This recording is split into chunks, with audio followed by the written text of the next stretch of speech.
Councilmember Chalfie, can we do a mic check, please?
This is Lisa. Can I do a mic check? Yep, Yes, absolutely. can you hear me? We can hear you. Thank you. Yes.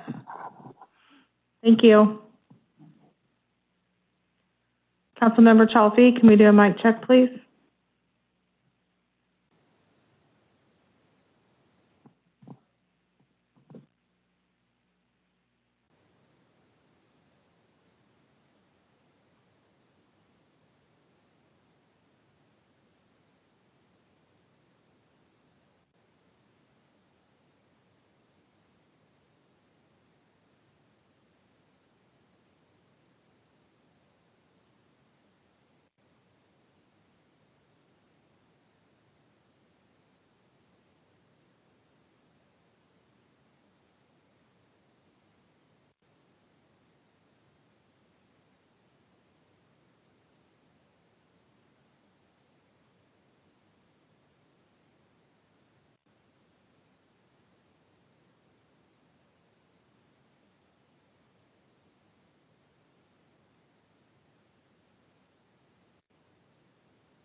Councilmember Nappen, can we do a mic check, please? Yeah, good evening. Can you hear me? I can, thank you. Great.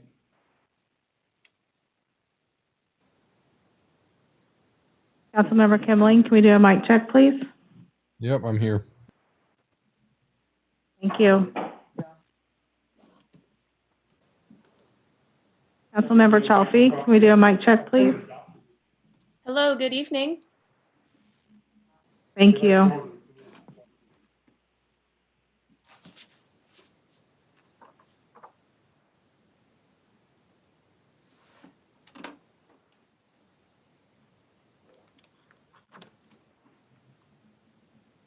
Councilmember Zimmerman, can we do a mic check, please?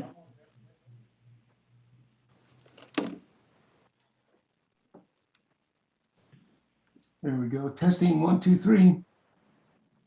Can hear you, thank you. Thank you.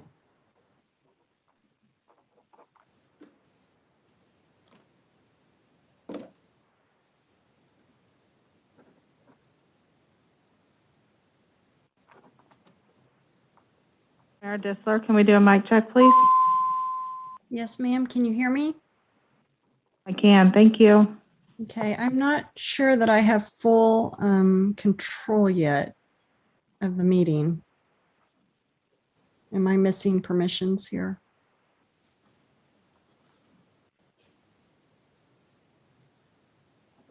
Or do I look like I have the right settings? It looks like you should. We've made you co-host. Okay. Looks a little different tonight. Thank you.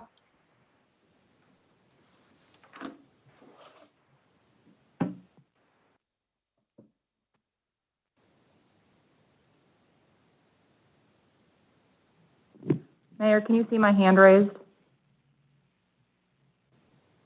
Yes, ma'am. Let me see if I can lower it.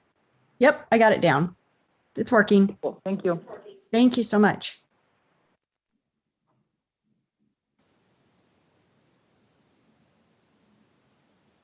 Councilmember Constance, can we do a mic check, please?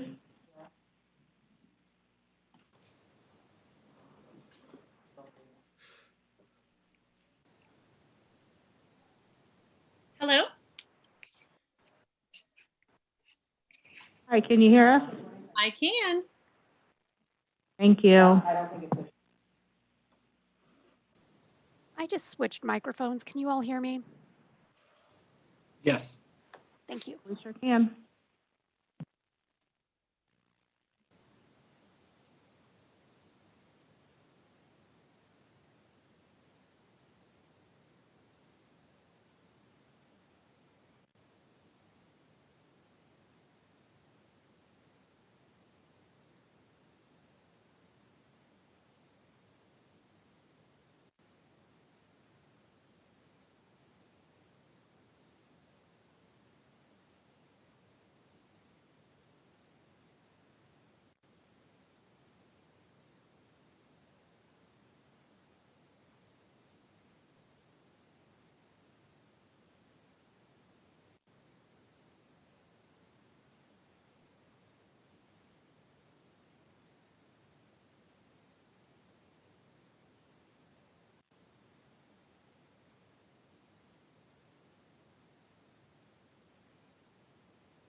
Okay, we are at 6 o'clock. Are we ready to begin?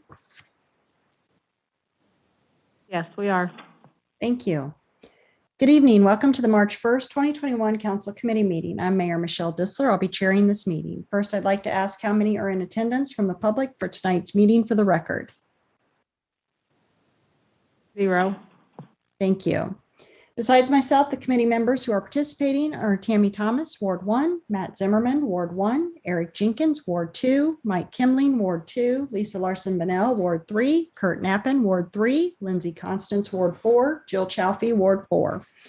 Before we begin, I'd like to go over some ground rules. I want to make sure all remote participants keep their devices muted until I ask for comments. We'll use the raise hand feature in Zoom so I can recognize you. Just like always, I'll ask for motions on each item if necessary. Please raise your hand, wait to be called on before speaking so we can get an accurate record of the minutes.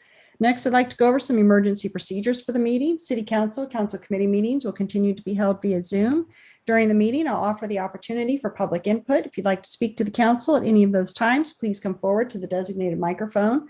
I ask you to state your name and address for the record, and then you may offer your comments so that members of the audience can hear your comments. I'd ask that you speak directly into the microphone. By policy, comments are limited to 5 minutes. No person may speak more than twice to any one agenda item. Only comments related to city business are permitted. Comments and remarks that are personal, impertinent, or slanderous are not permitted. Disruptive acts are not permitted. Face coverings are required when speaking into the microphone to help protect one another. After you're finished, please sign the form on the clipboard to ensure we have an accurate record of your name and address. Additionally, comments can be submitted to the entire governing body via email at governingbody@cityofshawnee.org. The Planning Commission that was scheduled tonight has been canceled. There are 2 items on tonight's agenda. Item number 1 is to discuss the farmers market. The City of Shawnee has hosted a farmers market in the parking lot of City Hall since 1988. Staff is seeking direction on changing the date and time and rebranding the market. Lauren Grastoff, neighborhood planner, will be presenting tonight. Welcome, Lauren. Thank you, Mayor. This is Lauren Grasshoff, neighborhood planner. Can you hear me? Yes. Okay, great. All right, well, I will jump right in then. As the mayor noted, the city has been hosting a farmers market in the City Hall parking lot since 1988. This was important to our community due to the rich history of truck farming. Unfortunately, though, the farmers market has underperformed in the past several years, both in vendor turnout and community participation. Part of this has been there's broad competition among the farmers market network in our area, including robust markets across the metro with significant programming, staffing levels, facilities, and other events. And as well, the farmers markets are typically held the same time as ours on Saturday mornings. The city typically hears and has consistently hears that a farmers market along with community events is a top priority and need for our citizens. And we consistently hear this with discussions within our community. Additionally, with the influx of service-oriented businesses downtown, there's a demand to provide more programming and opportunities to attract customers. Multiple downtown businesses have recently expressed the need for a regular and ongoing event in downtown, in addition to the marquee events already hosted in our downtown area. Next slide, please. Therefore, staff is recommending some pilot project changes for 2021 to the farmers market, moving the market to the 3rd Thursday of the month. And we are looking at a May through September timeline once a month in the May through September, and rebranding the event to the Moonlight Market. We would also are looking at potentially expanding the vendors beyond just the traditional produce, which we want to maintain and invite those vendors back, but also add live music, craft and art vendors, and our downtown businesses as well. We will also encourage downtown businesses to be involved by hosting simultaneous activities, either at their locations or hosting a booth in the City Hall parking lot. And this can be in conjunction with something they have at their business, or perhaps maybe their business is located not necessarily within walking distance, so it still gives them an opportunity to participate. Next slide. Again, we are looking at reprogramming this, at least for this year, for May through September. We will be following COVID protocols as regulated by the state and Johnson County. So hopefully those will begin to loosen as we get into the summer months, but we will be able to accommodate those regulations or plan to be able to. Their vendor booths will be set up at the City Hall parking lot. And as there currently is with the farmers market, there will be a small fee for booth rentals. The priority will be given to current farmers market vendors and downtown businesses. And vendors will be responsible for bringing and setting up their own booths. And I did want to note also that we do intend to have a city booth as well, and that can have information about the downtown businesses that are participating, and then also just downtown information in general. City staff will be responsible for managing all vendor communications and reservations, as we currently do. And then the city staff will also be responsible for branding and marketing. And we will coordinate with the downtown businesses for inclusion and cross promotions. Now, like I noted, we do plan to do this as a pilot or sort of test run for 2021. And later in 2021, we expect to revisit the concept, see what worked and maybe what we could change for the future. We do not plan at this time any street closures for the event, at least on a regular basis, perhaps as COVID restrictions allow and based on popularity, there could be sort of a signature event that could allow for street closure, but that does require us to bring that back before council. So you would hear that again. Next slide. Staff does recommend the suspension of policy statement 63. And that's currently what regulates our market fees and operating procedures. We recommend just the suspension of this policy statement for 2021, at least while we re-examine and look at other opportunities. Then we would again come back to this later this year and then potentially revise policy statement 63 for the long run. Beyond that, staff is just seeking direction or input from the council committee to see if there are any other items for moving forward with the new Moonlight Market concept. That's my presentation. Thank you, Lauren. Before I open it up for council, I did have one comment and then a question that I just thought of. So on the art, I'm very, very excited about that.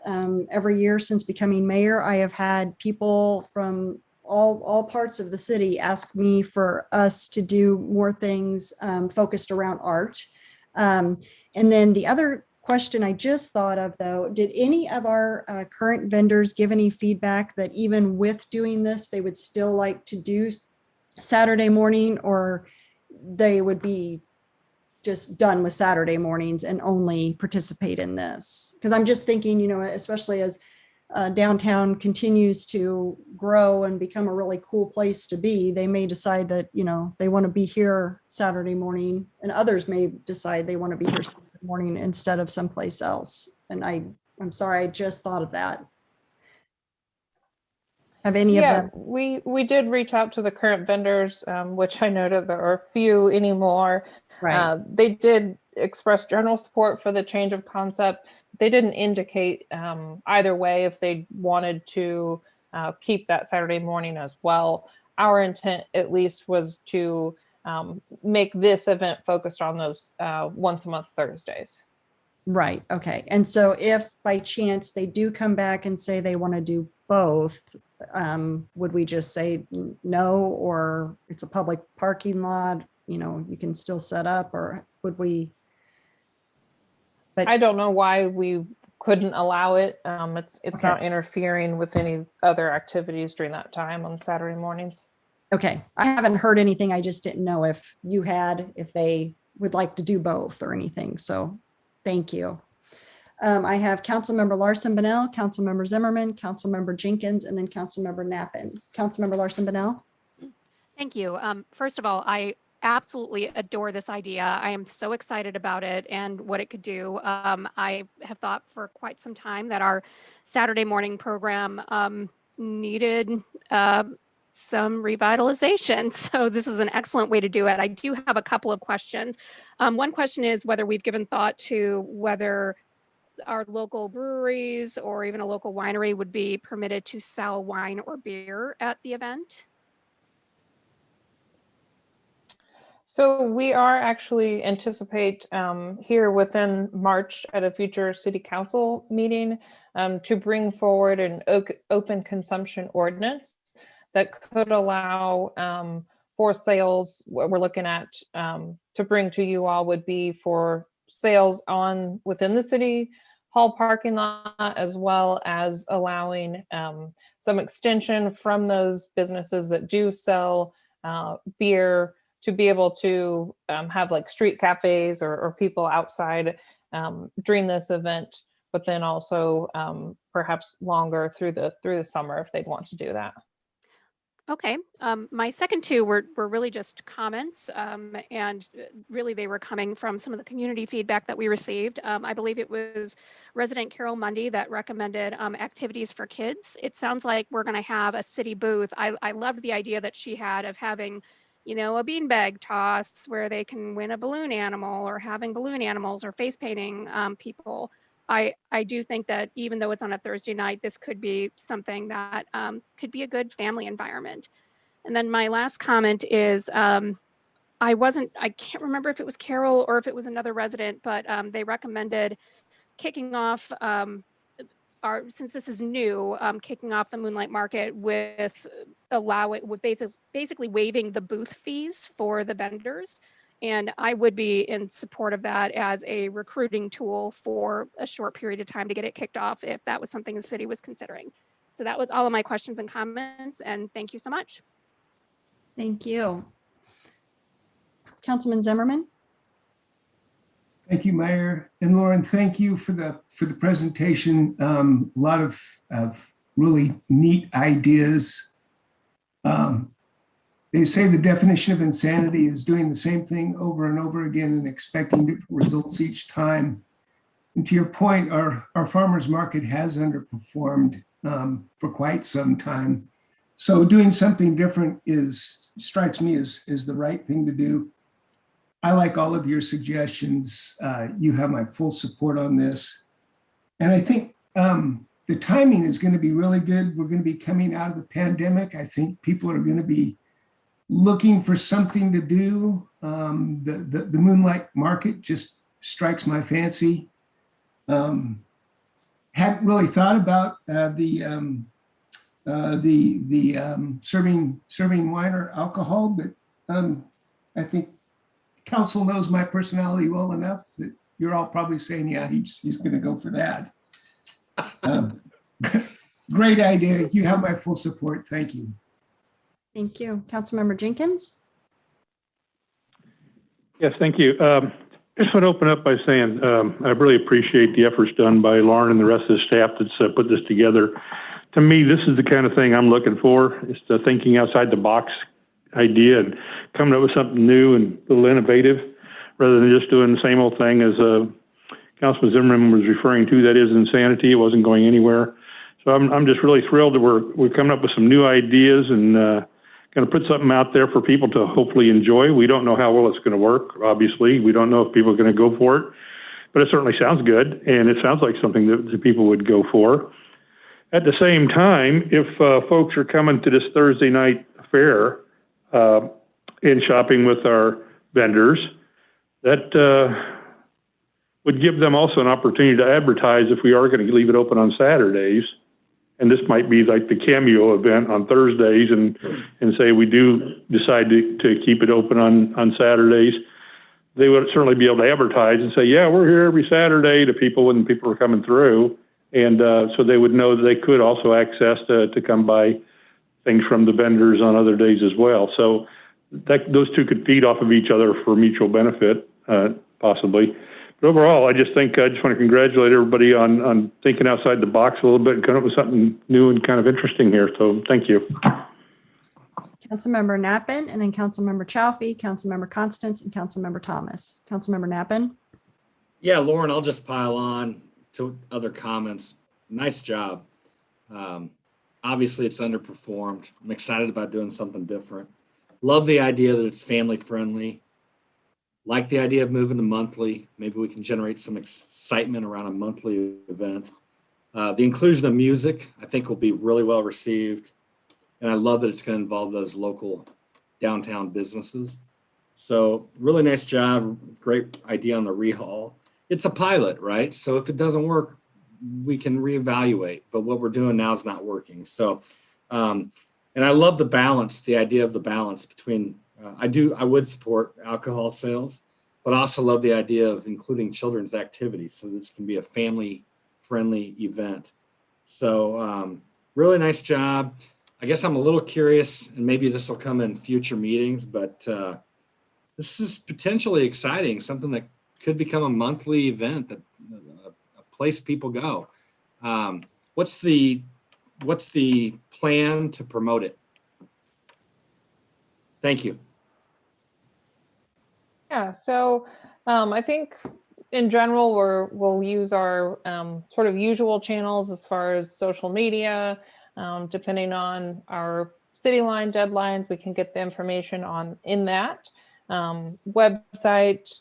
And then beyond that, we are reaching out to our vendors that do our craft and art fairs, as well as our farmers market, and expanding and using those vendors to hopefully also help get the word out for people that would be interested, as well as for becoming vendors, as well as marketing to whoever their groups are as well.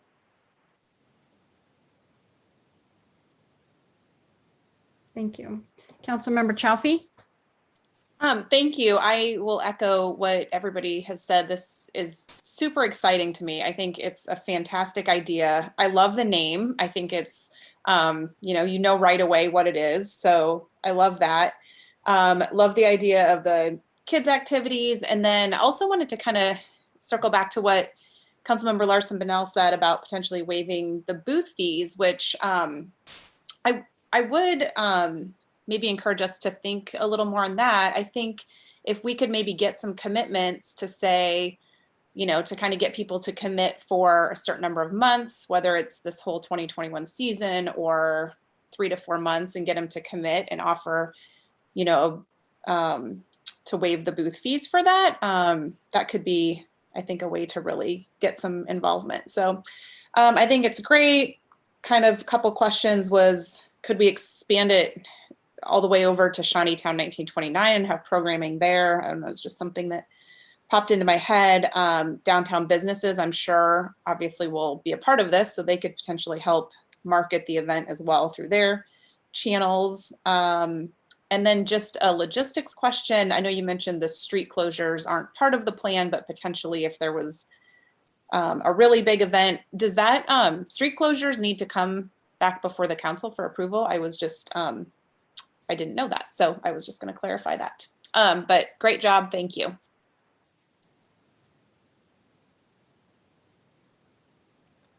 So street closures, typically what we've done for downtown, we will bring those before you guys for approval. Often we do that because it's required. If there's going to be open consumption in the street, that does require an ordinance approval. So we typically just do those hand in hand. Thank you. Councilmember Constance, and then Councilmember Thomas. All right. Well, thank you, staff, just for the creativity and for incorporating some of the resident ideas. I think that's so exciting. It was fun reading some of the ideas sent to us from different residents. So I know this is something people are going to be really excited about. Another, family-friendly draw to downtown Shawnee. So you have my full support. I also love that you've already built in kind of a reflection component. Let's end of the year look at it and see what changes we can make. I think that's really proactive and smart when we're launching something new. Thank you so much. Thank you. Councilmember Thomas and then Councilmember Nappen. Great job, guys. I love this. It sends the message that we are listening, because we have heard this multiple times again and again. One question is, what are the times? When will we have, what time of day will be the market?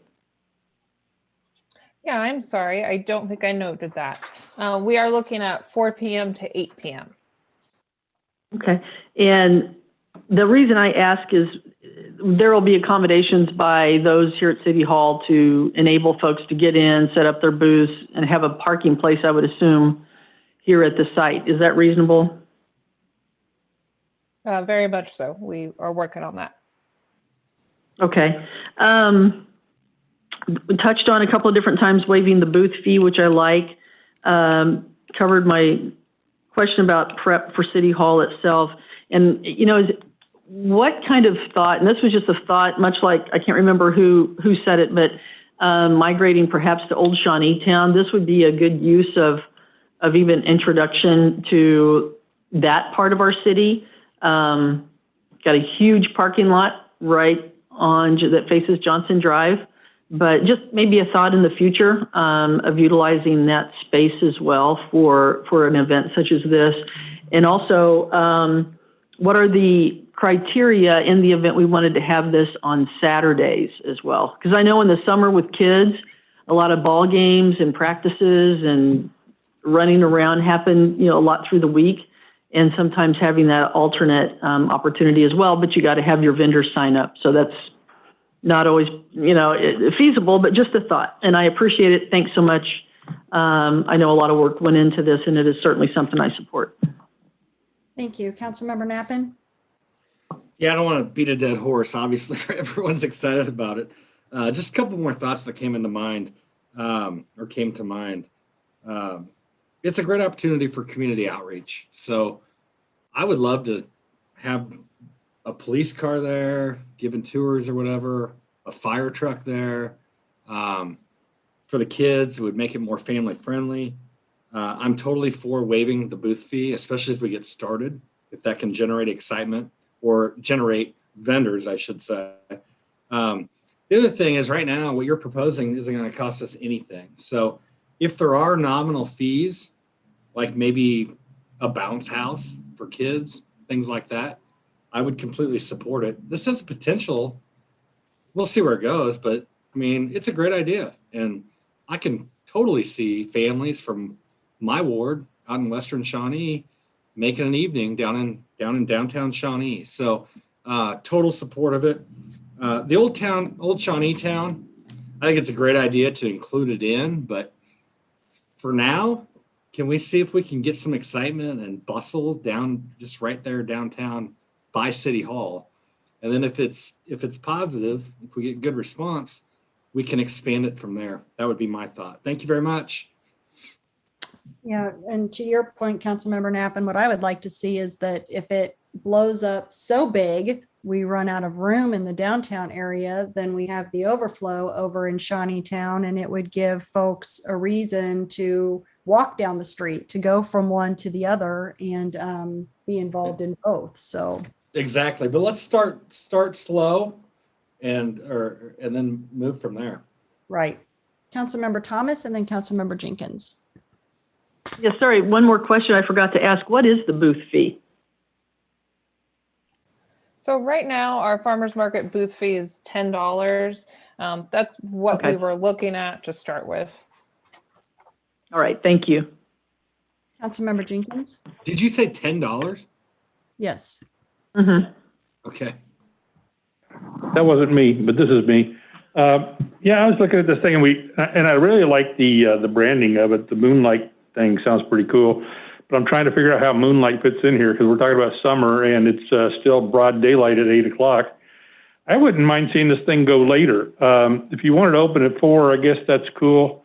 because maybe kids and things like that, but I wouldn't mind seeing it go later into the evening and last, because you got different kinds of folks there. You've got folks that are coming for the truck farming, then you got people coming to look at the art and maybe look at buy a new quilt or whatever cool artsy craftsy stuff is there.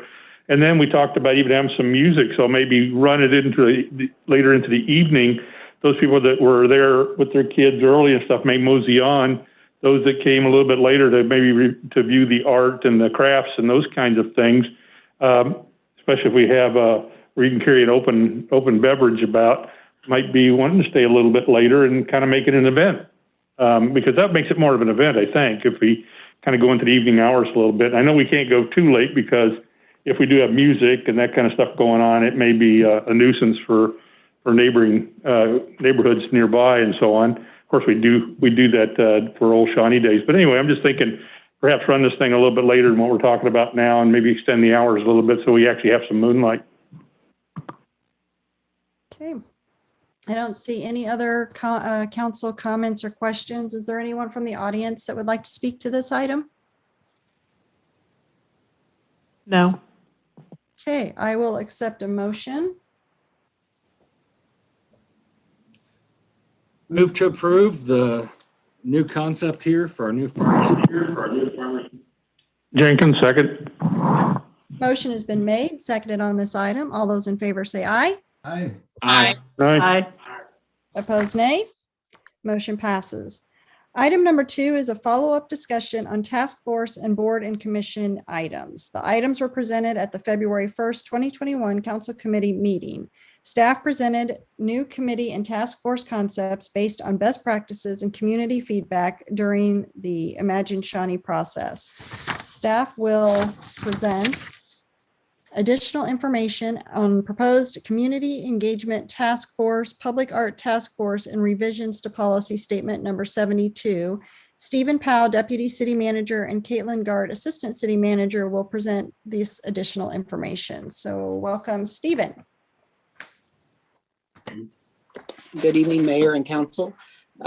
Thank you for letting us present this. I thought tonight we could pick up where we left off from the last meeting. And to start, we'll just dive right into the community engagement task force item. Again, this is something that we heard from Imagine Shawnee sessions that were held through 19 and 20, where residents were interested in more communication, engagement, diversity, and inclusivity.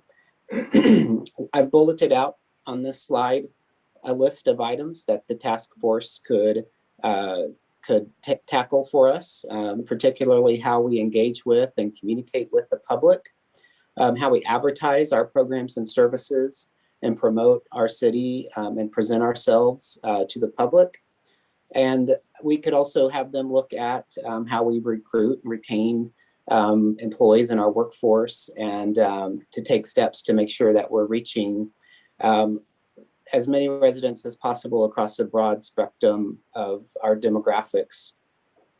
And then certainly we would look to this task force to make recommendations to the governing body on ways that we can improve in those areas. Next slide.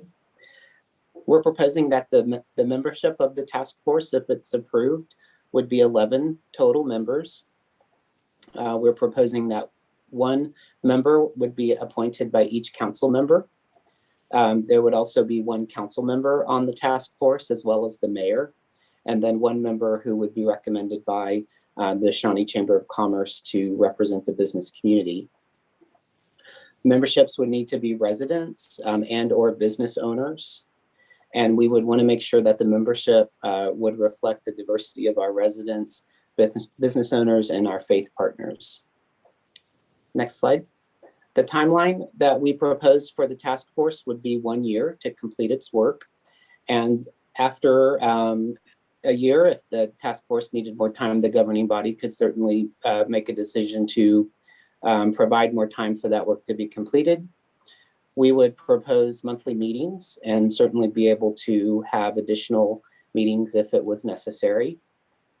And then some of the comments and discussion from the last council committee meeting was whether or not to hire a facilitator to help with this task force. And we think that we'll be able to handle the facilitation.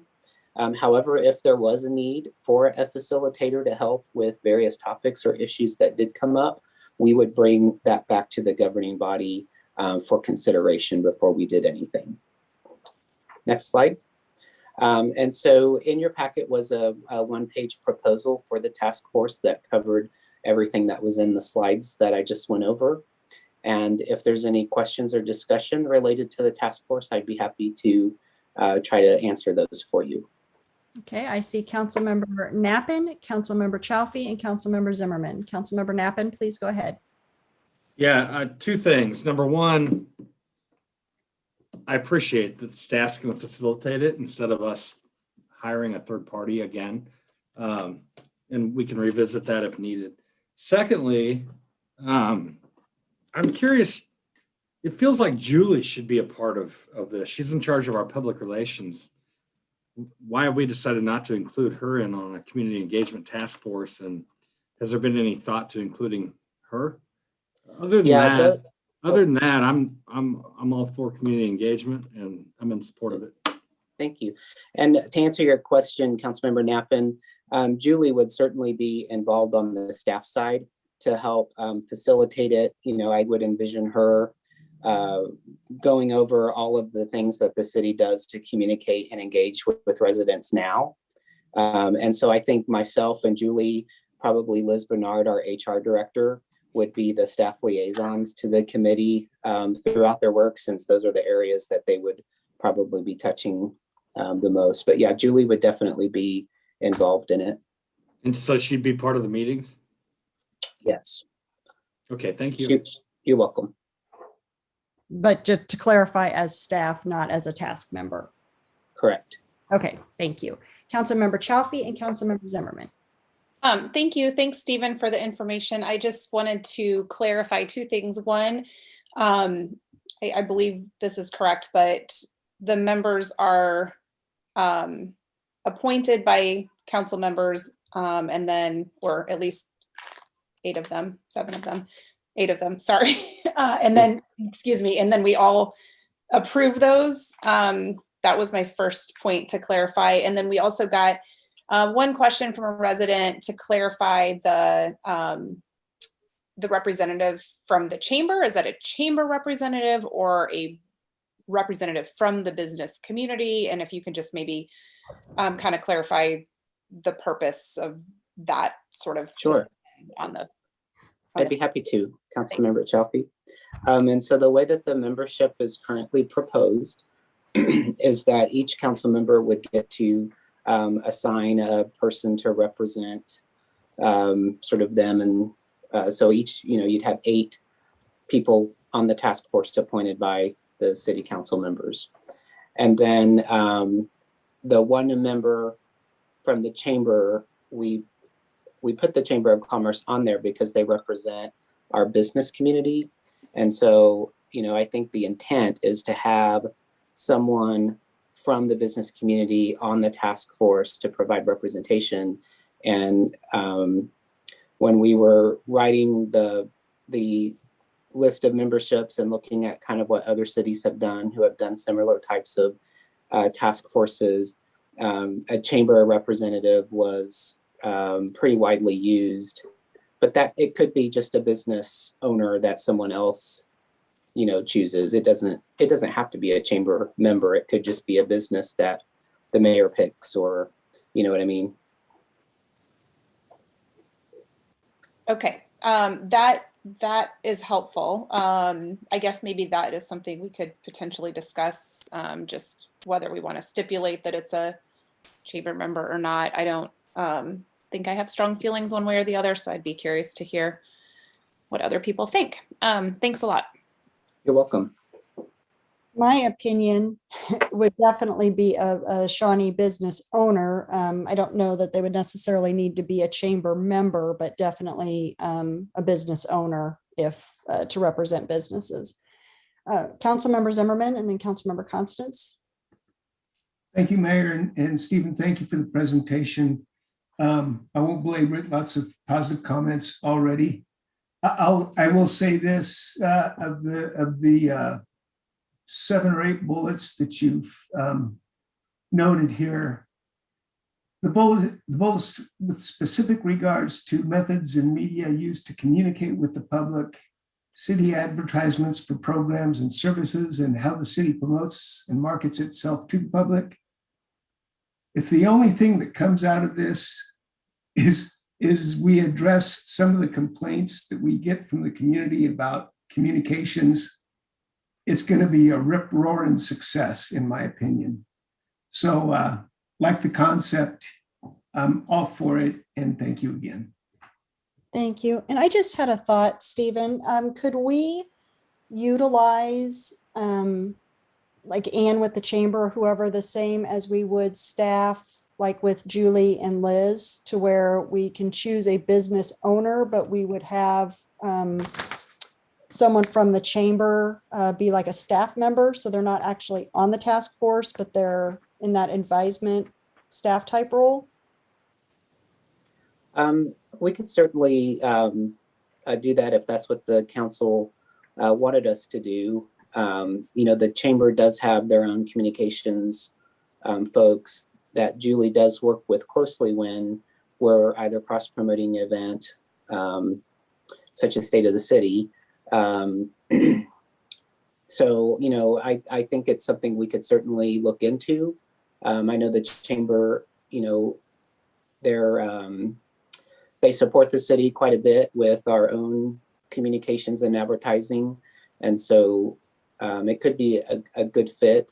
It could just be that maybe Ann comes to one of the meetings just to talk to the task force about how the chamber and the city, communicate, and, how the chamber's communication target is a little bit different maybe than the city's communication target, but they do complement each other, if that makes sense. Yeah. Just so that they know that communication from the chamber is happening and is complementary to, the target audience of our city communications, something like that. Okay. Thank you. I have You're Councilmember welcome. Constance, Councilmember Thomas, Councilmember Jenkins. Councilmember Constance? Mayor, I really appreciate your question about the liaison from the chamber. I think that's helpful just to have that big picture, similar to the staff liaison from city staff. So I really do think that's a great idea, in conjunction with the Shawnee business owner, kind of gives that micro and macro level view. We did get a question from a Ward 4 resident, and I just want to make sure it's been addressed. They were wondering just a little bit more detail on how the applicants would be appointed. I know we've gone over that each council member selects and then we vote. I guess I'm just trying to clarify, is it a slate? If I don't like the person that Jill puts on there, I'm not saying I would vote against, but are we just going to approve it? I could potentially foresee a little bit of a challenge there if we're, pulling names or, so anyway, I guess I want to make sure I understand and that the resident's question is addressed. Sure. I think at this point, the intent is that if it's approved, we would bring forward a resolution of intent to the March 22nd council meeting. And so that resolution basically is just a guided document that encapsulates everything that was in that 1-page proposal. And then we would start, I say the recruitment process, but really you all would start that recruitment process for the folks that you thought would be a good fit for this committee. And then once we had all of the slots filled, we would bring that back as a slate, similar to what we do in when we have appointments to the other boards and commissions. And that way the whole governing body has sort of blessed this task force, the makeup of the task force, if you will. Gotcha. So we kind of blessed the overall big picture and then we are just passing the slate. Yes. Okay. Got it. Thank you very much. And Jill, I will not vote against your person. Well, you don't know who her person is yet. That's true. I don't know. Maybe. Thank you very much, Stephen. Councilmember Thomas and then Councilmember Jenkins. Sure. Just a couple of things. And when we have staff involved in these task force and their meetings and all of that, what is the estimated cost to the city for staff time? That's a good question, Councilmember Thomas. Pretty much everybody from the city side that would be involved in it are salaried employees. And so, you know, they're not certainly not paid extra for taking on, you know, some of these other duties as assigned, if you will. So I don't foresee there being too much added cost for staffing the committees. I mean, if you wanted us to kind of estimate what to put a dollar figure on it, if you will, even though they're all budgeted salary dollars, we could certainly do that. But I don't believe there would be much, if any, additional impact on our budget, if that answers your question. It does, and that's something that came to my mind. One thing that I do want to say, and I love inclusiveness. I love to have people have their opinions, their thoughts, their suggestions heard. And I know, Stephen, you and I assume Caitlin have put this this presentation together. I'm very respectful of that. What I want to say is I would really, really like to see us take a deliberate step of inviting communication and collaboration by bringing business to the floor back to our city council meetings and having it open so that they can come to the microphone and speak to their council. The way in which we're doing it, it can come off as that part of their privilege has been removed. Oh, you know, sending emails and all of this type of thing. We're in a time, and the pandemic is not 100% gone, but we've made adjustments to it. And I would really like to see, if we're talking about community engagement, I would like to see business from the floor come back. And that's where I'll leave it. But I love inclusion and I love collaboration, but I think it's something that our citizens have asked for. And I think it would just be a good step forward prior to instituting this. And I know there's several months to go before this is actually would kick off. But I think that would be my suggestion and my request in order to get behind this, is allow people to come back to the floor and share their thoughts. And maybe it's 5 minutes or so of people sharing ideas, and they may or may not be impossible, but I think that's also a strong message in this. And I appreciate your time, Stephen. Thank you, Councilmember Thomas. Yep, thank you, Councilmember Thomas. So we're trying to get that on the next city council agenda. So if we can get everything pulled together soon enough, it should be on next week's agenda. Thank you for bringing that up. Bringing business back to the in-person to the floor. Yes, we're trying to get it on right. the next agenda. Yes. Hallelujah. Thank you. You're welcome. Thank you. Councilmember Jenkins? Yeah, a couple items here. First off, I'd like to thank you for addressing that issue of having some kind of outside consultant or whatever come in to facilitate this group. I think we have certainly got a whole bunch of bright folks on our staff that can do that. And I'm glad to see we're moving in that direction. I'm happy to see that we don't think it's going to cost much in the way of staff time, but it raises a question for me. Stephen, do we utilize flex time here in Shawnee? We do have a policy in our personnel manual about flex time, and we also have a policy on comp time.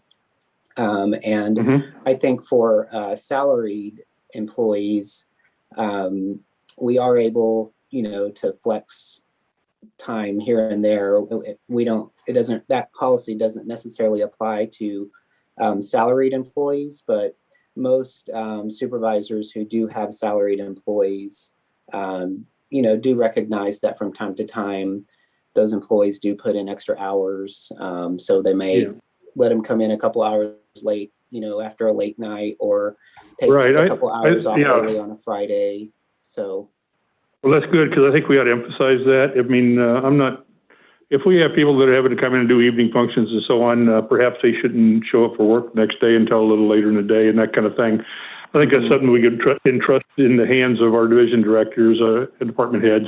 They should be able to handle that pretty easily and take care of our folks. I have another bigger question, and it's more serious, and that is we're going to call this a task force. And we're talking about a dismantling of this task force in about a year. Now, if this was going to be a standing committee, I would tell you right now I would oppose it, because we got enough committees, and committees tend to take on a life of their own, and then suddenly, next thing you know, they're coming up with requirements and demands and needs for staff and needs for this and need for that, and they start driving. They become a driving force, and they got a lot larger megaphone than they had before, so it can become somewhat problematic. But in this case, with the task force that we're going to dismantle in a year, I'm a lot less worried about that. But then it leads me to another concern, and that is, I don't really feel like the product we expect from this is clearly defined. I think there was some activities in there, and they're going to do some of this, we're going to do some of that, but I didn't really see a product. And when you form a task force, there's a purpose to that task force. We are going to go out here and we're going to do X. And when we get done with doing X, we're going to publish a report with a bunch of lessons gleaned or whatever, and we're going to feed those back into the governing body for potential addition to existing programs, or we're going to make recommendations that we need to go in a certain direction or move directions or get rid of something we already have or add something we don't have.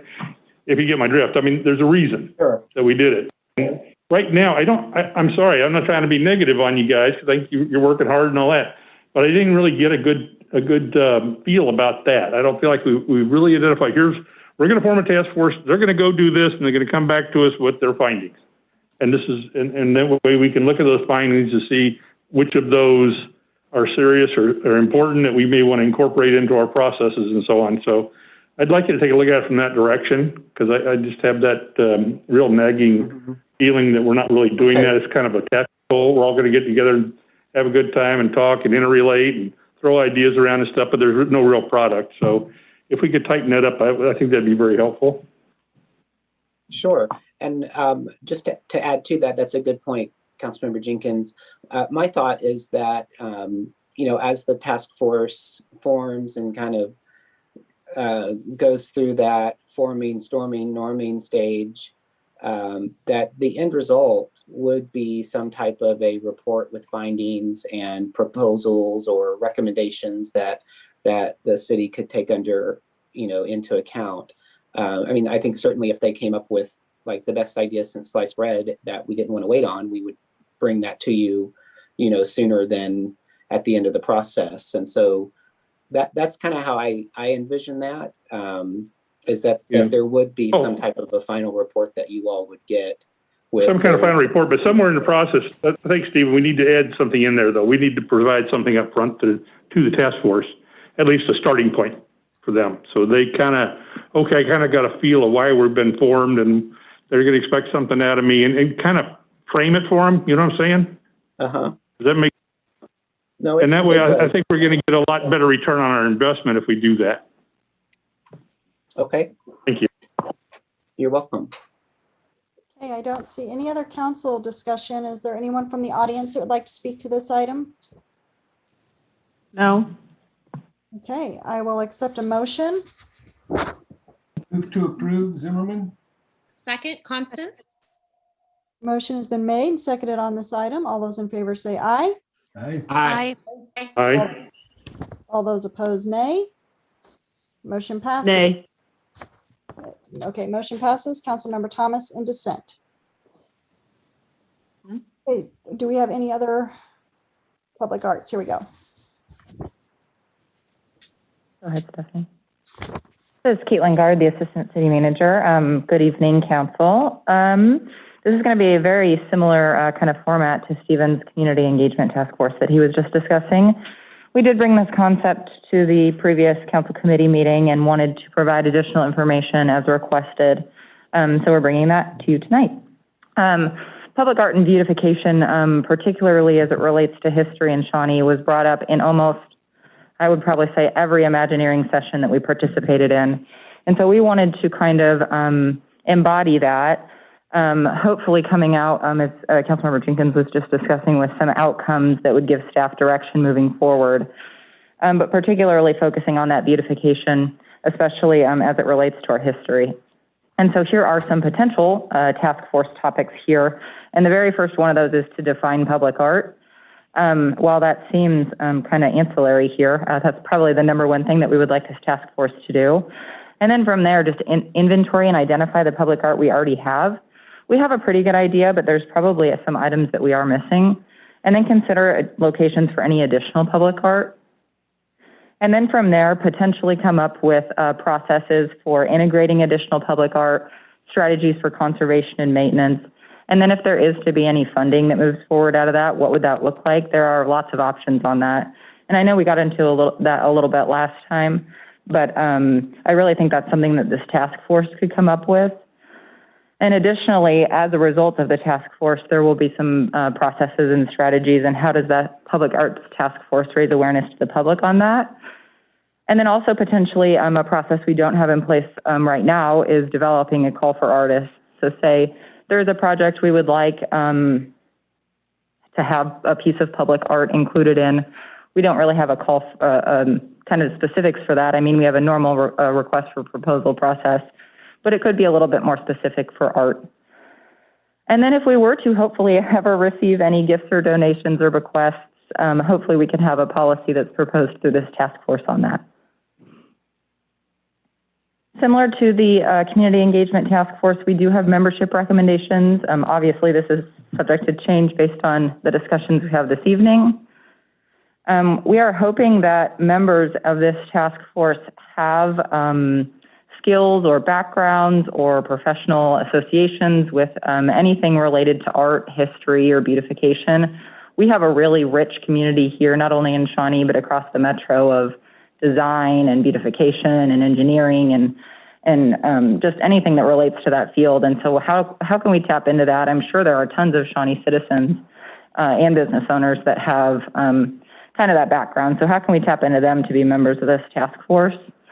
So hoping to have some citizen representation from those skill sets or professional experiences, and then representatives from a number of different kind of committees or organizations that we think are relevant when we have conversations about public art and what that looks like and what that means to our community, especially as I was saying earlier, as it relates to history. So we tried to include representatives from each of these organizations, obviously the governing body, the Parks and Recreation Advisory Board. I think I mentioned last time that right now our Parks and Recreation Department does a lot of this work, but maybe with a little bit less direction than we would like.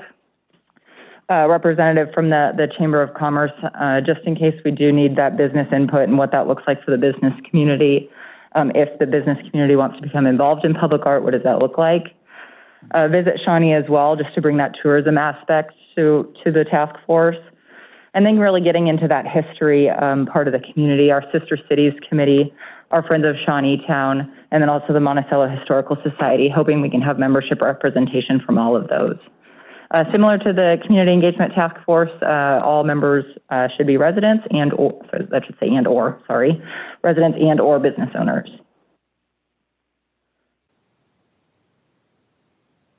When discussing some items that were brought up at the last committee meeting, obviously you asked for more information, so here we are this evening. The one-page proposal for the Public Arts Task Force is included in your memo. You requested that we give a larger consideration to history, and we hope that the composition of the recommended members subsumes that for you. And then also there was, like I mentioned, a large discussion regarding the costs of the outcomes and what that looks like. And I really hope that the task force can figure that out and provide recommendations rather than staff coming forth with those. What do members of the community think? What do members of the arts community think? What do they think would be beneficial for our community, especially since they're either residents or business owners within it? And if they could have recommendations from that, we do believe that would be the best course of action. And similar to the Community Engagement Committee, or excuse me, Task Force, it would be a 1-year completion of work, hopefully, and if necessary, the governing body could approve more time. And similarly, we would have monthly meetings and additional if necessary. And again, no outside consultants, staff would hopefully facilitate these meetings. And to With clarify, that, I'm open to questions. and to clarify too from last time, so even with their recommendations, there was concern that the council would still have the final say on anything and everything as far as particular projects and stuff like that. So I confirm that.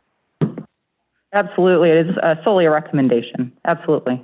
Okay, just want to make sure that was clear. Thank you. So I have Councilmember Nappen, Councilmember Zimmerman, Councilmember Larson Bennell, and Councilmember Jenkins. Councilmember Nappen, go ahead. Yes, I've got two things. Number one, on the community engagement board, we each council person would nominate someone. So I'm curious who nominates and decides these members. And then secondly, I'll just, as a comment, say my concern would just be additional budget or cost to the city if this group's going to be given a budget or ask for a budget moving forward for public art. That would be a concern of mine. So I'll leave it at that. But can you, Caitlin, answer who would nominate or decide the members? Sure. As it's proposed right now, it would be a recommendation from the mayor from applicants to bring forward as a slate. Obviously, this group can determine that before we bring it forward again. And then as far as budget, hopefully this group would just bring forth recommendations to the governing body, obviously with all of that information, how much it costs, how much time it would take, where it would go, et cetera. If there is a tangible project that comes out of this, hopefully up front, it would be a lot of policy decision and policy recommendations, policy recommendations to the council before any tangible projects come forward. But obviously there would be a hope at some point there would be a project come forward, but absolutely how to pay for that, who pays for that, where that revenue comes from, et cetera, would hopefully be a recommendation of this task force. Right. So again, that will be a decision of the governing body. They will not make any decisions regarding our budget or anything like that. Correct. Any recommendation the task force makes would come before the governing body before any execution. Thank you. Councilmember Zimmerman. Thank you, Mayor, and thank you, Caitlin, for a well-researched presentation. I very much favor the concept here, especially as it integrates the history of our community into public art. As you noted in your presentation, there's been a lot of interest from the community in something along these lines. As a task force, it's going to be an absolute minimal amount of expense to the city and a big return coming back in terms of recommendations. And I think if we can get through the process of how the board members are selected, the task force members are selected, I think it's a great idea. It's intriguing to me that the presentation the mayor gave just a few weeks ago was from the Aztec Theater, a little bit of the performing arts and arts in of itself. And that's something that is just a perfect example of what was an eyesore in the middle of Shawnee turning into what I think is going to eventually become a major draw to the downtown area. So you have my support and thank you very much. Thank you. And actually for every concert they've held, while they can't fill the theater because of the social distancing guidelines, they have sold out every concert so far of the tickets that they are able to sell. So I think that's awesome. Councilmember Larson Bennell and then Councilmember Jenkins. I know that we're running out of time. I just want to reiterate my support for the goals of this task force. These are things that we absolutely need to be considering in our city, sorely lacking in public art, or at the very least, we have a lot more opportunities for public art. So I would love to hear their suggestions and what they can come up with. And I don't want to prejudge anything that they come up with. I don't want to say no to public art if it's going to cost anything. I want to hear their ideas, and I want to hear the ideas of our community members, and I'm really looking forward to this. Thank you. Thank you. And if there is anything else you want to say, the Planning Commission meeting was canceled tonight. So if you do have any other thoughts, you don't have to rush. Are you good? Yes, Mayor, thank you. Okay. Councilmember Jenkins and then Councilmember Thomas. Yeah, I've got a couple things. First of all, I think we've done a much better job on this one as far as identifying the outputs and what we hope for the task force to accomplish. So I feel a lot better about that.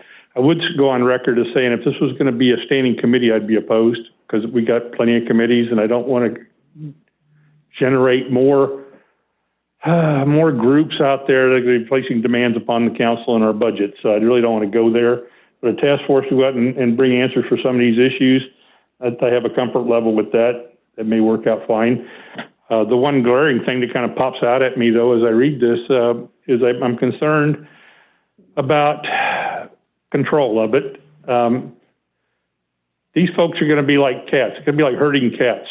They're all going to come in here with a whole bunch of different ideas and motivations and happiness about it and all this stuff, and they're going to have a jillion ideas.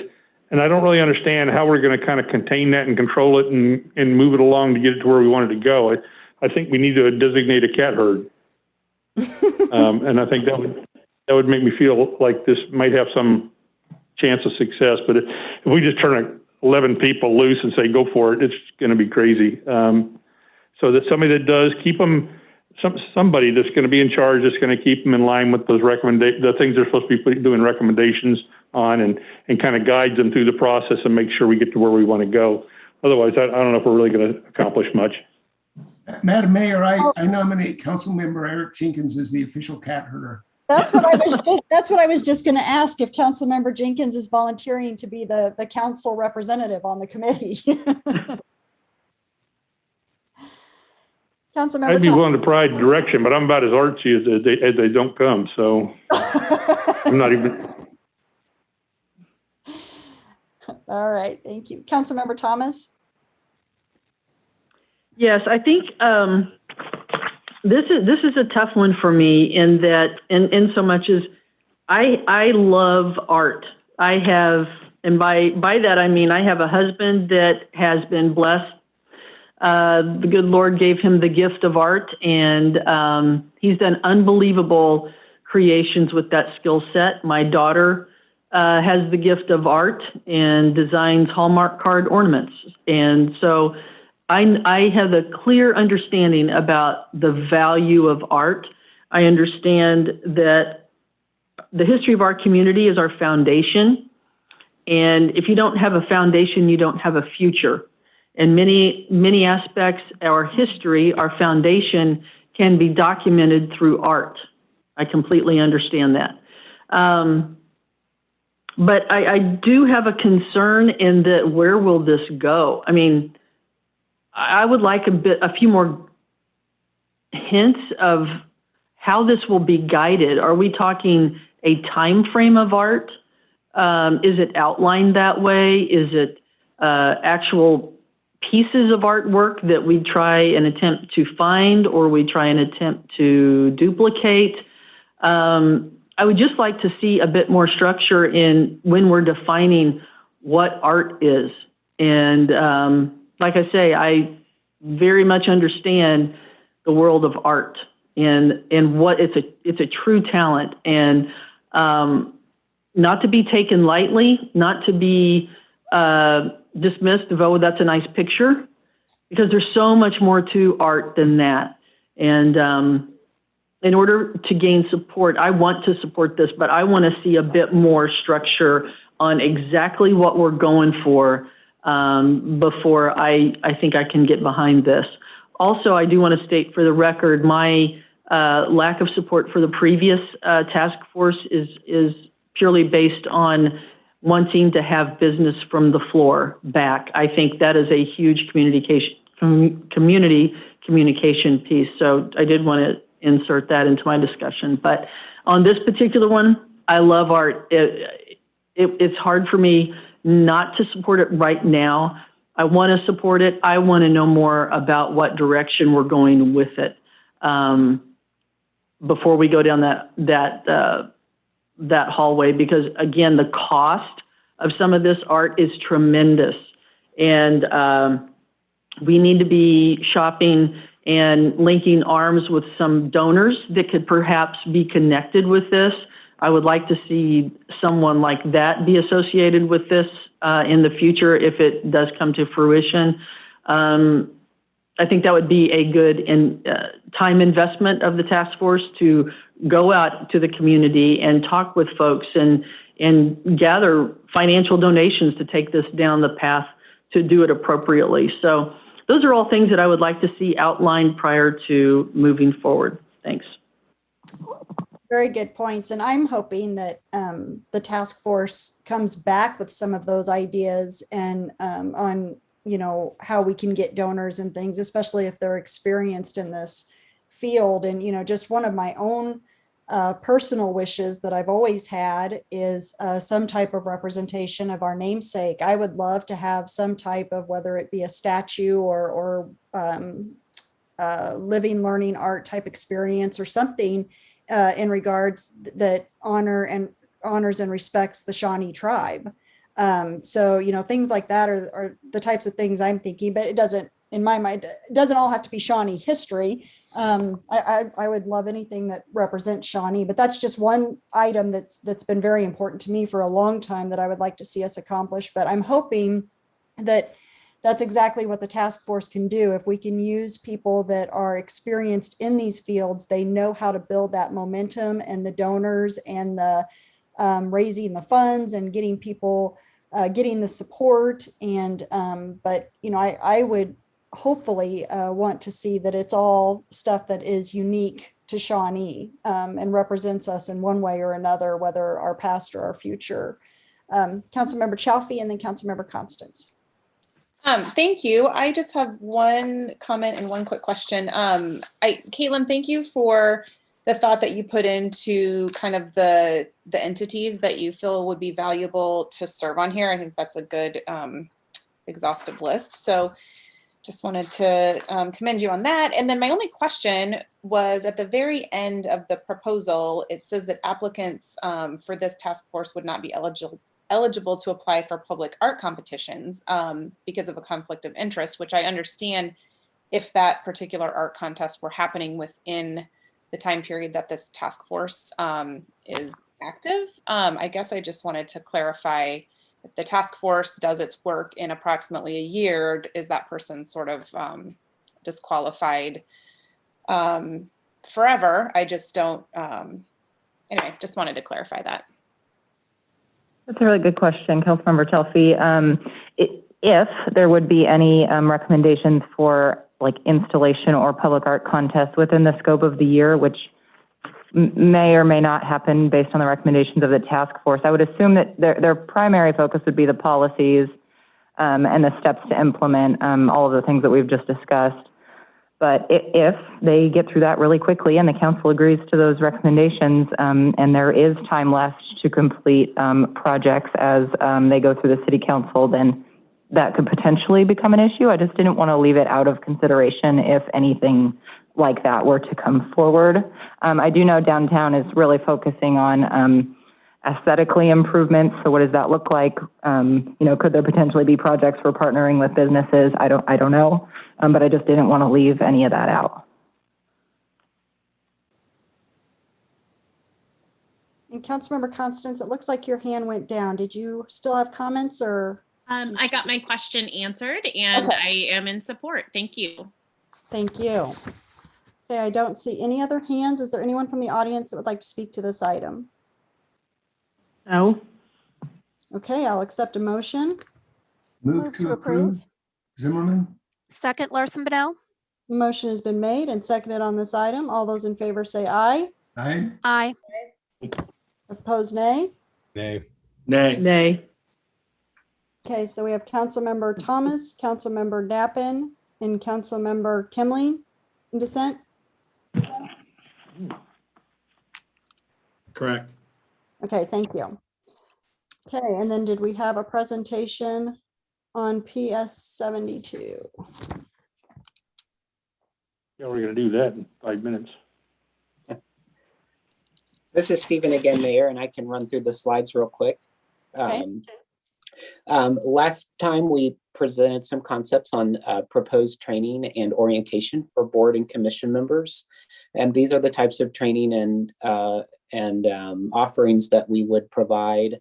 And these are in the proposed revisions to PS 72 currently. And at the last committee, there was a general consensus that this was something that was favorable. Okay, is that all you have? Yes. Oh, Well, wow. I have two, sorry, I have 2 more slides, Mayor. I'm sorry. That's all I have on the training. The next, sorry about that. The next is the attendance expectations for board and commissions. So one of the, on the next slide, which is where we talk about removal from office, one of the ways to remove someone under the proposed language is for attendance, poor attendance. So if you'll go back one more slide, we're proposing that the expectation would be that members attend at least 75% of scheduled meetings unless there's an excused absence. An excused absence would be those that are related to family, medical, or work-related issues, and we would require notice of 24 hours given to the chair or the staff liaison. And then moving on to the last item is the consistent language for how to remove board, commission, and task force members. Currently, there's only 3 of our chapters in the code that set up various board and commissions that have removal language, and they're all just a little bit different. And so one of the things that we talked about last time was coming up with a consistent way to provide that policy for how board and commission members would or could be removed. And so under the proposed language, basically appointed members could be removed by the governing body for reasons of just cause, including but not limited to poor attendance, violation of confidentiality requirements, which was included in the ordinance that you all adopted or passed at the last council meeting for the Citizen Police Advisory Board, since they'll be handling some confidential information, or personal conduct inconsistent with the expectations of the city of Shawnee. And because we have board and task force members, mostly that are appointed by the mayor with consent of council, but the Park and Rec Board is recommended by the council members. So we added that the mayor or appointing council member could recommend removal of a member. And if that were to happen, that issue would be put before the governing body on a regular or special council meeting agenda for consideration. And in order to remove someone from office for a board and commission or task force, it would require a majority vote of the council present and voting, with the mayor having authority to vote in favor if the vote was one less needed for approval, which is consistent with the language in our current charter ordinance. Okay, and that's all I have, Mayor. Oh, Councilmember Kimling? Yeah, Stephen, thanks for that. My only question here is in the wording that says if the mayor or appointing council member, and I guess I don't understand why it has to be only the appointing council member. I'm pretty sure there are people right now serving on boards or commissions that were appointed by council members that are no longer on the council. And so I don't know why we need that verbiage saying the word appointing. I feel like we could almost just take that out. That's a good point. yeah. Mm-hmm.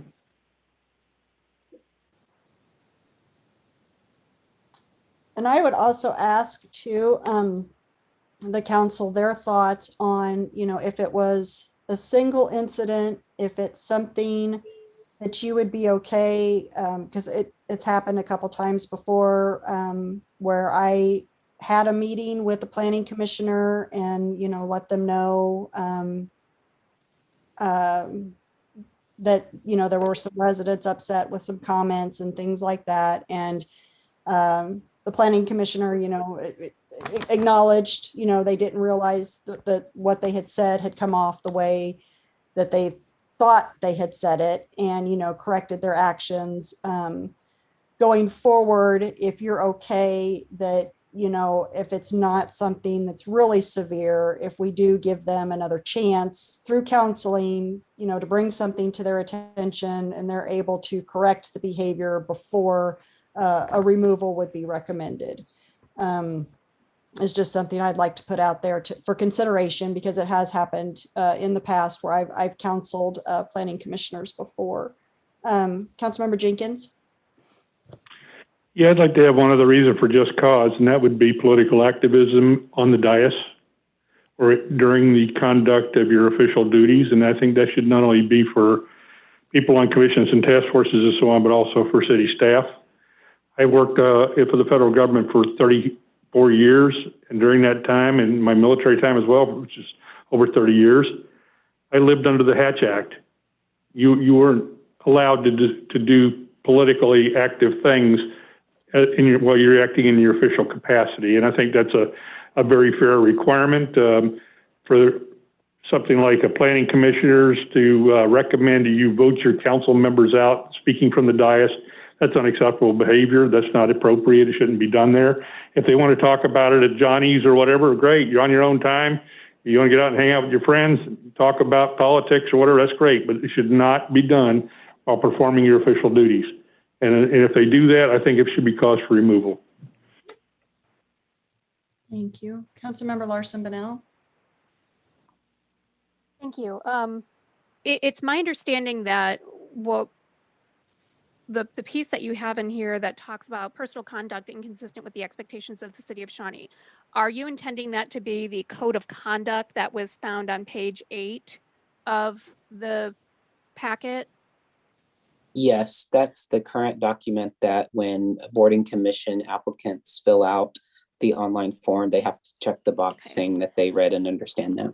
So there are a couple of provisions in here that I do think get to Councilmember Jenkins' point. There is Section 5, engaging in offensive conduct or language towards city employees, city elected officials, volunteers, or the public.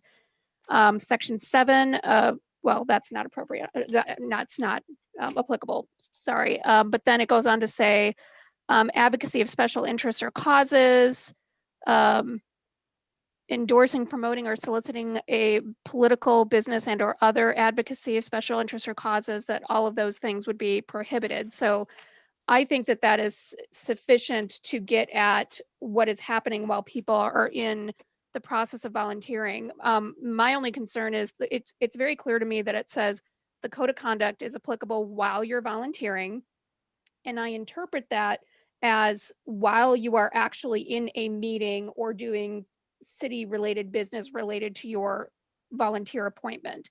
Is that the way that you interpret it, Stephen? That was how I understood it.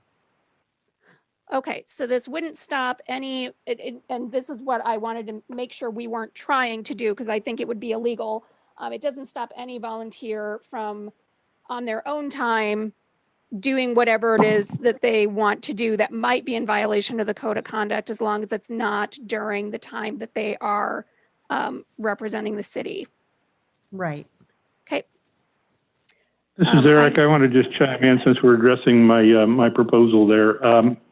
I am okay with your interpretation of that, Lisa, quite frankly, and I think that should be the correct interpretation of what you just read off. Unfortunately, that wasn't the way it was interpreted when I raised this issue originally, and everybody said, oh, no, yeah, you can't do anything about that. So let's make up our minds. Are we going to enforce that? And that is the way it's to be interpreted. And if it is, I'm good with it. I thought that these provisions of the code of conduct were new, and my apologies if I'm mistaken on that. The code of conduct has been in the volunteer manual for quite some time. And I believe I'll ask Nicole or Ellis to jump in here, but there are some First Amendment rights that boarding commission members do have that certainly we would need to take into consideration if we're talking about freedom of speech. And that's where I would need some legal help from Nicole or Ellis at this point. Yes, and this is Nicole, and this was addressed in an attorney-client privilege communication that was written by Ellis and provided to the governing body. And so I do I not didn't want to find that waive to be privileges. satisfactory to address the issue, so let's talk about it then.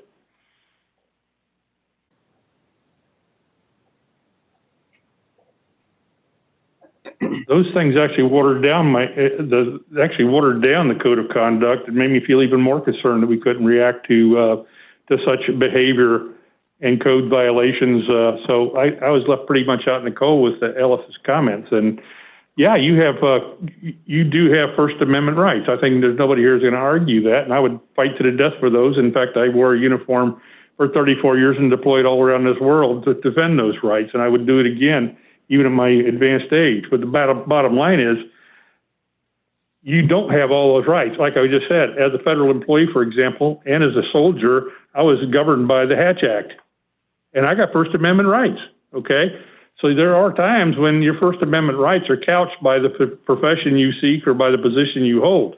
And we all know that. And you as part of your responsibility, you waived that right in order to perform your function. So yeah, technically we all got First Amendment rights, but in every job out there, you sign letters of confidentiality, you sign all kinds of stuff that takes away your First Amendment rights. And let's get real here. I think that's, you're just kind of clouding the argument. Thank you. Mayor, this is Ellis. I'm sorry, I was trying to unmute myself and then I realized there was a thing on the screen that somebody else was trying to unmute me. So I apologize. I think you're both partly correct, not partly. I think you're both saying the same thing and you're both correct. As Mr. Jenkins notes, our volunteers, just because they volunteer, they don't lose their First Amendment rights to exercise their ability or right to express their opinion on a political issue or on business or affairs of the city. The regulation of the city comes into the context when the exercise of those rights interferes with the work they're doing or supposed to be doing as a volunteer. And in those cases, you have to balance those rights. And in this particular case, it's difficult to give you guys a cut yes and no answer in a black and white line because it's not that clear. I wish it was, but in the case of a volunteer, we have to remember they do maintain their First Amendment right.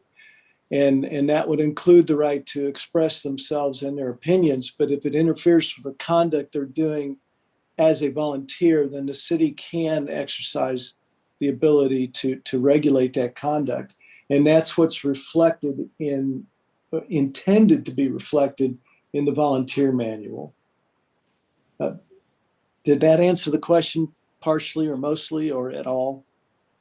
Yeah, Ellis, I appreciate that interpretation, and I think we're all on board with that. The only question was that didn't seem to be the interpretation of the code of conduct when I raised the issue initially and got all steamed up about it. It was like, oh, well, we don't really have anything to control that. Well, we do. And we've emphasized that tonight. We've identified the place in our code where we do have the authority to regulate that kind of action. And it could be cause for removal if we wish to push in that direction. And I think it should be part of the training for all of our volunteers so they're aware of that. I think we do fall down a little bit in the training of a lot of our people that sit on our committees and various volunteer opportunities. They don't get a whole lot of exposure to this stuff, I know. And I think maybe we could do a better job of that and make sure they understand what the requirements are and how they're expected to behave and comport themselves in a public setting. So, I think training would help a lot of that. But if we're going to go ahead and stand behind the code as Lisa interpreted it, I'm good with that. We've already got it if that's the case. Thank you. I have Councilmember Constance, Councilmember Chafee, and Councilmember Larson-Bonnell. Thank you very much, Mayor. I had a couple of pieces that I want to clarify for my own understanding. Lisa, when you were reading from the code of conduct, and now I'm trying to look it up, you mentioned special interest or cause. I'm wanting to understand, does that mean they can't reference Shawnee Community Services, a Rotary event, Johnson County Christmas Bureau? Is that what we're referring to as cause? And maybe I misheard you, Lisa. I'm not sure any of those issues would ever come before them to make a statement. They're usually, and somebody please chime in if I'm wrong, but they're, and I mean, even Councilmember Jenkins, he was on the Planning Commission for 20 years. They're looking at the plans or zoning before them. Certainly, I understand what you're saying. It's not going to be on the agenda.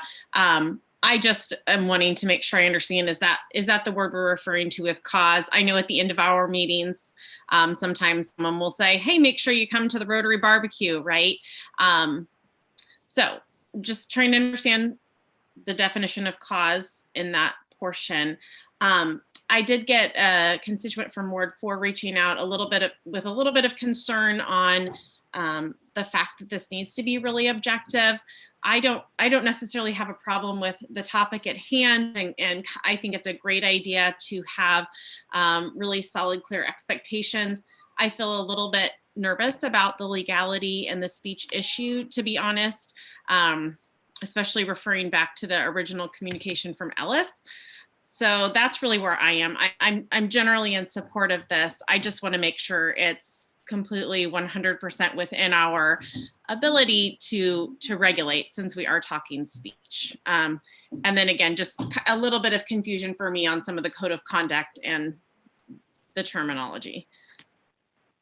And I want to ask too, I don't know if it'd be Doug Allman or who would answer this. So at the end of our council meetings, we, specifically ask if there are any council items, if any council members have any items they want to discuss. And we started that so that if somebody wanted to bring something up for a future agenda, that would be their opportunity to do so. Does the Planning Commission have that? I mean, they shouldn't be bringing up other topics, should they? Or can someone explain to me? This is Doug. There is other business on the Planning Commission agenda. Okay. Normally it's more information for me to them about things that may be coming before them, activities, things like that. Okay. They also sometimes, if they see, for instance, code enforcement issues, those kind of things, or something related to a special use permit that maybe they've approved that's maybe not being followed up on by the applicant, they point that out in other business, but that's generally the extent of those comments. Okay, thank you for the clarification. Sure thing. And Mayor, this is Ellis. In follow-up to Lindsay's conversation, and I hate to keep commenting at all on these First Amendment issues because they're so difficult for us to apply, but there's a difference between an employee or a volunteer that are expressing an opinion on business or affairs of the city, and an employee or volunteer that's expressing those same comments as on behalf of the city as an employee or volunteer instead of individually. And there's also a difference when the comments or the expressions or opinions of the volunteer or the employee relate to the business or affairs of the city, and when they are relating to an internal personnel issue or complaints that have nothing to do with the business or affairs of the city.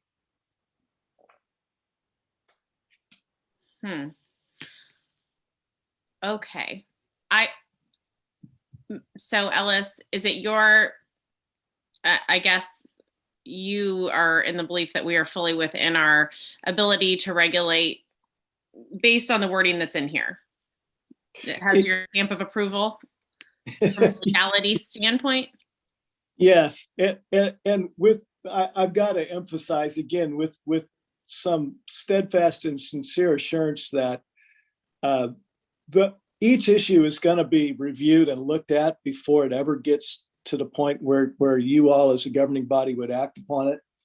And I was flipping through the manual trying to find the paragraph that made the most sense to me, and it's on page 9.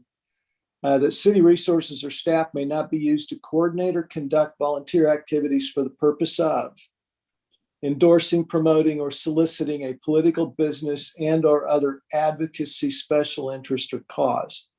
And the reason that's in the manual is because the purpose is to conduct the volunteer activity, not to advocate for a special cause. Mm-hmm. And so we have to be mindful of that distinction each time we review a comment that is of concern to somebody. Okay, and the way you read that, again, Ellis, I feel like we're talking about something different than Shawnee Community Services. So I feel more comfortable. I understand again that it's not likely to come up, but I think I understand better after your explanation. So thank you. Councilmember Chafee and then Councilmember Larson Bennell. Thank you. Important conversations. Hopefully we don't have to employ whatever decision we come to very often. It sounds like I haven't heard any pushback on the language regarding attendance or orientation. So I guess I'm kind of under the assumption that we're good with those two pieces of the potential removal process. I did want to clarify that task force members I see on one page will receive training. So I just wanted to clarify if that is going to be a required training that they will receive or optional. My other question kind of goes back to what Councilmember Kemling said at the beginning, and I was just curious if the intent when it was written recommending council member, I didn't know if the intent was that it should come from that particular seat, the person that's in sort of in charge of that seat, which I understand could be not the council member who initially recommended that, if that seat has turned over. So I guess I just kind of wanted to clarify that a little bit. And then lastly, back to some resident comments that we got, is it worth considering a supermajority vote or potentially allowing the volunteer to defend themselves before we would potentially vote to remove? So that was a lot, sorry. No, well, to give my opinion, I do believe the training should be required, not optional, within a certain time frame. And I liked that resident's suggestion of a supermajority versus a majority, is my opinion on those two things.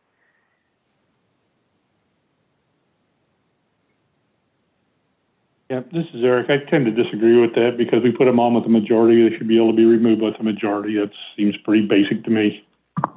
Okay. Councilmember Larson Bennell and then Councilmember Kemling.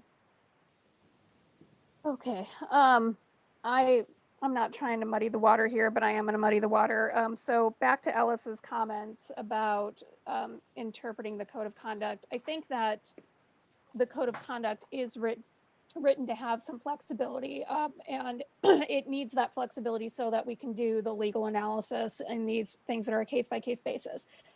Going back to there's sort of two things that I think addressed Councilmember Jenkins' original concern. It was that number 5 and then the end part of the code of conduct on page 8.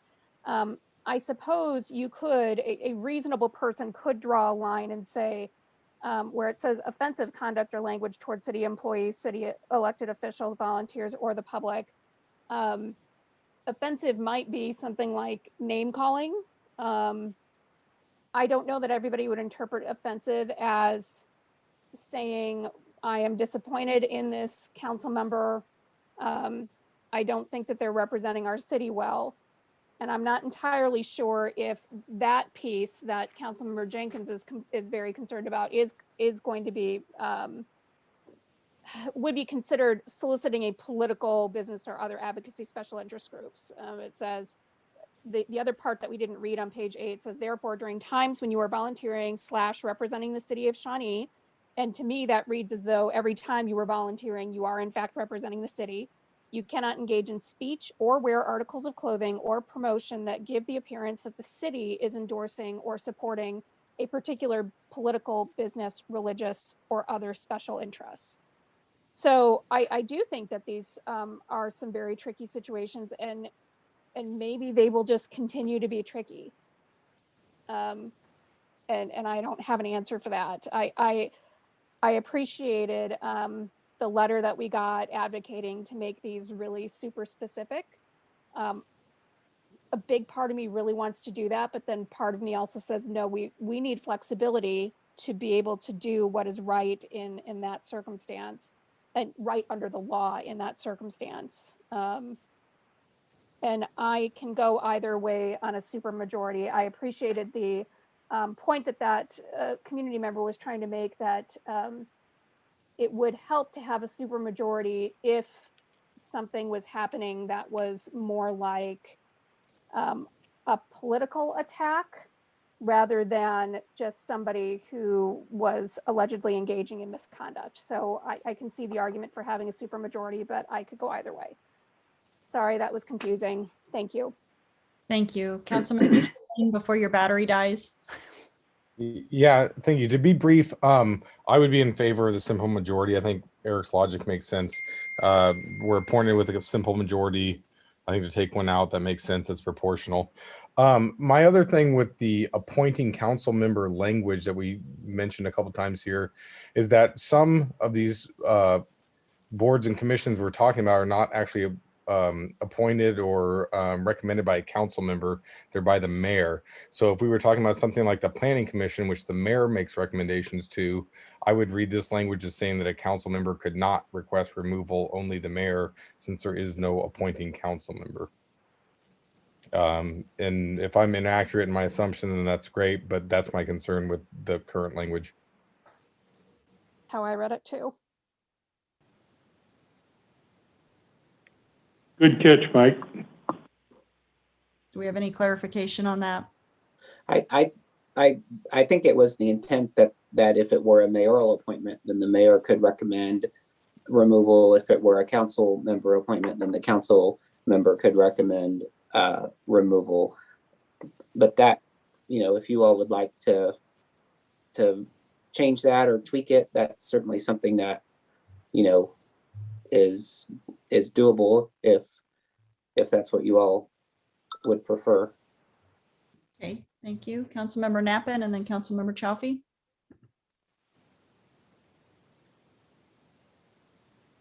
Yes, I'll be very brief. I agree with the simple majority. I think Mr. Jenkins' comments make sense. Not a super majority. Thank you. Councilmember Chafee. Thanks. Just to go back, Stephen, to what we were just talking about, I think we just need to clarify then, if it's a mayoral appointment, the mayor could recommend removal. But we have to be careful of saying the council member who appointed, if that council member is no longer a council member.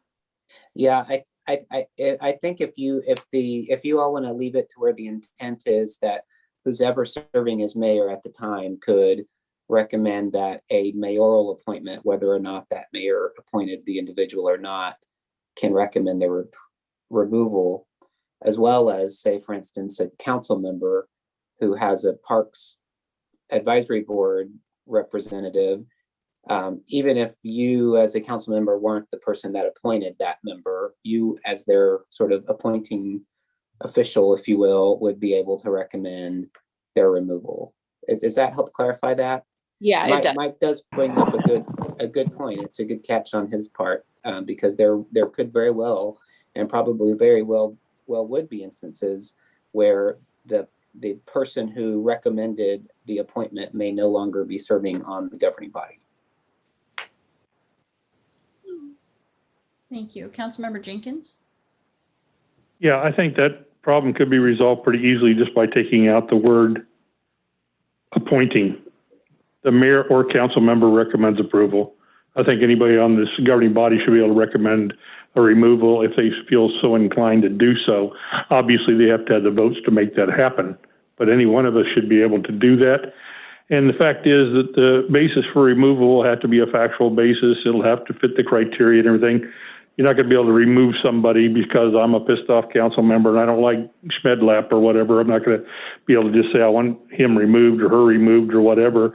It has to have a basis. It has to fit the criteria. It has to meet the published guidance and all that. So, you know, I think we have a lot of protection in that from just a rogue council member wanting to just get rid of somebody because they don't like them or something like that. But I would strongly recommend removing that one word, appointing. It would just be the mayor or a council member recommends removal. Okay, and I don't see any other hands. I know Councilmember Kimling's battery is about to die and Councilmember Thomas had to leave. Of course, the official vote will be at the city council meeting. But if there's no other comments, I will go ahead and accept a motion to move forward with those edits. Motion to move forward, Constance? Second, Zimmerman. A motion has been made and seconded on this item. All those in favor say aye. Aye. Aye. Aye. Opposed, nay. Aye. Motion passes. Okay, that concludes the agenda. So I'll accept a motion to adjourn. Move to Move adjourn. to adjourn. Move to adjourn. Second. Get lots of movement. Yeah. All those in favor say aye. Aye. Aye. Aye. Aye. Opposed, nay. Motion passes. We are adjourned. Thank you. So long, everybody.